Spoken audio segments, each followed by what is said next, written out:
झूठ क्यों बोलते हो, प्रेसिडेंट को असल हकाइक से आगाह करो। पेंटागन में जाली ब्रीफिंग, जेडी वैंस भड़क उठे। क्या मामला हुआ? आमिर रज़ा से बात करते हैं। आमिर भाई, एक ब्रीफिंग चल रही थी पेंटागन में, जेडी वैंस वहाँ पर मौजूद थे, ट्रम्प मौजूद थे। जेडी वैंस गुस्सा कर गए कि भाई तुम झूठ बोल रहे हो, ट्रम्प को सही ब्रीफिंग से आगाह करो। क्या मामला हुआ वहाँ पर? पहली बात तो यह है कि ट्रंप यहाँ से कोई 11-12 हज़ार किलोमीटर दूर हैं, लेकिन जेडी वैंस जो हैं वो इस पूरे खत्ते का जायज़ा लेकर गए हैं, क्योंकि जब आप मुज़ाकरात में जा रहे होते हैं तो आपको पता होता है कि मेरी स्ट्रेंथ क्या है और सामने वाले की स्ट्रेंथ क्या है। तो उनको बेहतर अंदाज़ा था कि अमेरिका जो है अपने तारीख़ के कमज़ोर तरीन लम्हात में से एक लम्हे में से गुजरा है। यानी वो मुल्क जो कि अपने मिसाइल्स पर अतराया करता था, उसका इंटरसेप्टर्स जो हैं वो ख़त्म होने के करीब हो गए। और हमने एक स्टोरी की थी, आपको याद है, जापान और साउथ कोरिया से वो मांग रहे थे। उसके बाद उनका जो पेट्रियाट ख़त्म हो गए, उनका थार्ड ख़त्म हो गया, और उनका टोमाहॉक जो 850 मिसाइल्स थे, जिसके आप सुबह भी आपने निशानदेही की थी, वो भी कम हो गए।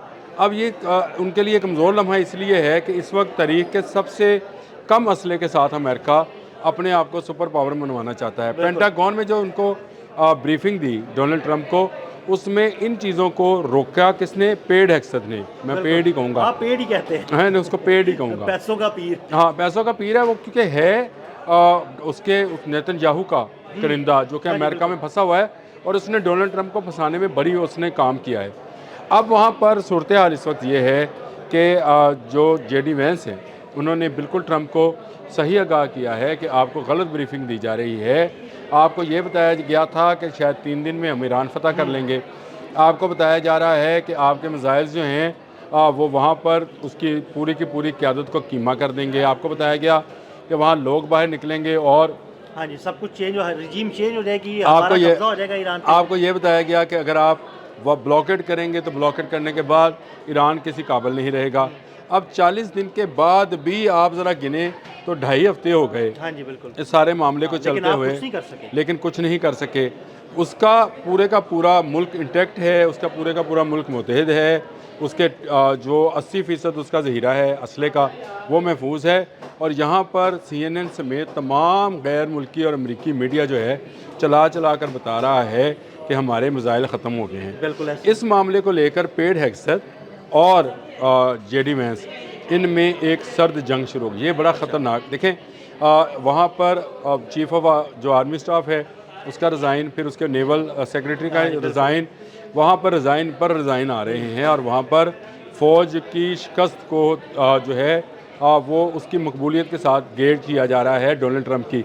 और डोनाल्ड ट्रंप की मकबूलियत, मैंने पहले भी इस पर एक व्लॉग किया था कि 57% से गिरकर 36% पर आ गई। आज की खबर है कि मज़ीद नीचे आई है। तो इसका मतलब यह है कि आने वाले दिनों में रिपब्लिकन का जो कैंडिडेट है वो जेडी वैंस है। हाँ जी। अब जेडी वैंस को अपना इलेक्शन नज़र आना शुरू हो गया है। नवंबर में मिड टर्म इलेक्शंस में अगर ये उड़ जाता है सारे का सारा मामला, तो ये तो मुआवजे की तहरीक पे वहाँ पे तहरीक पेश हो जाएगी सेनेट में, निशानदेही कर चुके हैं। सेनेट में तहरीक पेश हो जाएगी, और जेडी वैंस उससे बचना चाह रहे हैं। वो अब ये शो करना चाह रहे हैं, या वो एक डिस्टेंस पैदा करना चाह रहे हैं कि मैं पहले ही कह रहा था कि अमेरिका जो है उसको शिकस्त हो रही है। और जो शख्स इन मुज़ाकरात के लिए मुंतखब किया गया था, और जो नायब सदर है, यानी अगर सदर को कुछ होता है या सदर हटता है तो वही सदर होगा, उसकी मालूमात जो हैं वो किस हद तक ज़्यादा होंगी। वो मुज़ाकरात में आने से पहले उसने सारी चीज़ों को चेक किया होगा, और भी उसने चेक किया होगा, और यकीनन चेक किया। यहाँ पर मुज़ाकरात के लिए आया, टेबल पर बैठे, बहुत सारे मामलात हल भी हो गए, मामलात बिल्कुल फाइनल राउंड में पहुँच चुके थे। पता नहीं कोई फ़ोन कॉल आई, उसके बाद मामला फिर खत्म। लेकिन वहाँ पे ट्रंप ने फ़ोन कॉल करके फिर इंटरप्ट किया, क्योंकि नेतन्याहू ये चाह रहे थे कि ये मुज़ाकरात कामयाब ना हो। अगर ये मुज़ाकरात कामयाब हो जाते, आज आपको आपने हमस खुली मिलती। आज अमेरिका के पास मौका था कि वो उसके पास जो शॉर्टेज ऑफ मिसाइल्स है उसको लिए दोबारा वो उसको रीबिल्डिंग करना, लेकिन उससे और ख़तरनाक बात ये हो रही है कि उनको दोबारा से एक जंग की तरफ धकेला जा रहा है। जेडी वैंस जो हैं वो रिपब्लिकन की सियासत बचाना चाह रहे हैं, वो अपना करैक्टर बचाना चाह रहे हैं। उन्होंने अगला इलेक्शन जो है कंटेस्ट करना है, और उनके लिए ज़्यादा बड़ी मुसीबत है, और इसीलिए वो पेंटागन की ये जो पूरी स्टोरी है, इस स्टोरी के मुताबिक उन्होंने ट्रंप को ये वाज़िया किया है कि आपको जो भी इतलात दी जा रही हैं, देखें इससे पहले मोसाद ने जो इतलात दी वो गलत वो साबित गलत हुई, साबित हुई बिल्कुल। इसके बाद जो CIA की हाँ जी, वो भी इतलात गलत थी साबित हुई। वो भी गलत साबित हुई। ईरान की ताकत का इन्होंने गलत अंदाज़ा किया। कल जर्मन वाइस चांसलर ने भी यही बात हाँ कह जी। दी। उन्होंने कहा आपने असल में ईरान को गलत गेज किया था, ईरान ज़रूरत से ज़्यादा जो है मजबूत निकला। अब आपके पास अगर इतलात ही नहीं थी, आपने जनवरी में होने वाले चंद मुजाहरों को लेकर आपने ये समझ लिया कि ग्राउंड तैयार है, ज़मीन तैयार है, जरहेज़ है, हम बीज फेंकेंगे और उसके बाद फसल काट लेंगे, तो ये वो ऐसी ज़मीन नहीं थी। और ईरान के मुतल्लिक़ मैं आपको जब मुज़ाहरे थे तब कहा था ईरान के ख़िलाफ़ एक गोली चलेगी, ईरान बताएगा मैं कौन हूँ। बिल्कुल। आपने जो अल्फाज इस्तेमाल किए थे, आपने ये कहा था कि जो मर्ज़ी हो जाए, जितने मर्ज़ी मुज़ाहरे हो जाए हुकूमत के ख़िलाफ़, अगर बाहर से कोई हमलावर होगा तो उसके बाद ये मुज़ाहिरीन भी हुकूमत के साथ मिल जाएंगे और ये एक नेशन एक होगी। नेशन होगी। और आज वो एक नेशन जो है वो उसने JD वैंस को भी हिला के रख दिया है। अमेरिका के अंदर बहुत बड़ी रिफ्ट पैदा हो चुकी है। ये एक कोल्ड वार है जो कि JD वैंस और पेड हेक्सेथ में है। ये डोनाल्ड ट्रंप जो हैं इस वॉर में एक तो वो पॉलिटिकली अपना वो खो चुके हैं, जो उनका असर रसूख था अब उनको उनकी वो हैसियत नहीं रही। अगर वो गोली चलने वाला भी मामला देखें तो सिक्योरिटी एहलकार JD वैंस को बचाते नज़र आते हैं हाँ जी आपको। बिल्कुल। JD वैंस को उन्होंने पहले बचाया। और वो बैठा रहा, हाँ जी, वो ट्रंप बैठा रहा। वो और ट्रंप की ट्रंप तरफ फिर बाद में गए। ट्रंप को कैसे लड़खड़ाया और कैसे गिरा, ये सारा फिल्माया गया है।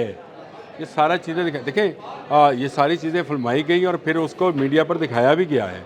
बार बार दिखाया जा रहा है कि उनके लिए JD वैंस ज़्यादा ज़रूरी थे। और मैं ये समझ रहा हूँ कि शायद JD वैंस ट्रंप से कुछ ज़्यादा समझदार हैं। कुछ नहीं है आमिर भाई, ज़्यादा ज़ाहिर यही लगता है कि वो ज़्यादा समझदार है। ज़्यादा समझदार हैं, इसीलिए उनका इंतखाब किया गया था। और ईरानी भी उन पर मुतफिक हुए थे कि JD वैंस के साथ हम मुज़ाकरात करना चाह रहे हैं। वो डोनाल्ड ट्रंप या पेड हेक्सेथ के साथ मुज़ाकरात नहीं करेंगे। ये वज़ीर जंग ने नेतन्याहू के साथ मिलकर डोनाल्ड ट्रंप के तबूत में आखिरी कील ठोका है। और JD वैंस इस वक्त जो आवाज़ उठा रहे हैं ये वही आवाज़ है जो आपको मुख्तलिफ़ अखबारात में मुख्तलिफ़ वेबसाइट्स पर नज़र आ रही थी। और हम बार बार ये कह रहे थे कि इनके पास असले का ज़हीरा ख़त्म होता चला जा रहा है।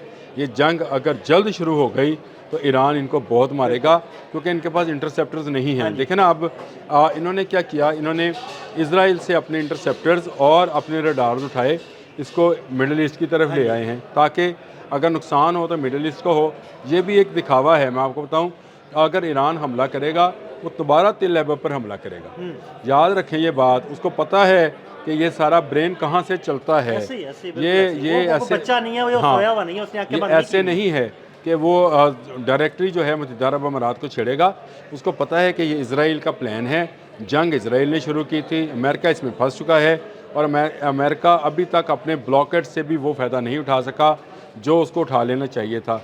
तो JD वैंस और पेड हेक्सेथ जो हैं इनकी जंग मेरा ख्याल है आने वाले दिनों में मज़ीद बढ़ेगी। और जैसे जैसे ये जंग बढ़ेगी वैसे वैसे अमेरिका की शिकस्त जो है वो वाज़ह होती चली जाएगी।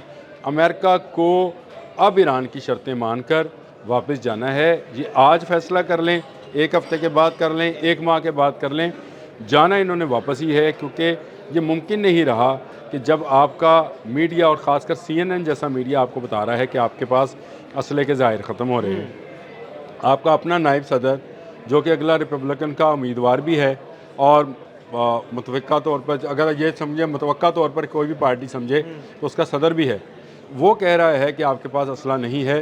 तो इसका मतलब ये है कि अमेरिका अंदर से ना सिर्फ कमज़ोर हो चुका है। और मैंने एक प्रेडिक्ट किया था कि अफ़गान वार के बाद रशिया नहीं रहा था, ये USA हो सकता है ईरान वार के बाद ना रहे और इसकी रियासतें जो हैं वो अलग होने का ऐलान कर दें या कम अज़ कम इंतज़ामी तौर पर मज़ीद अलहदगी का ऐलान कर दें। क्योंकि अब डोनाल्ड ट्रंप जो हैं वो करेंसी पर अपनी साइन देने लग जा रहे हैं। वो सोने का 24 कैरेट का सिक्का बनाने जा रहे हैं।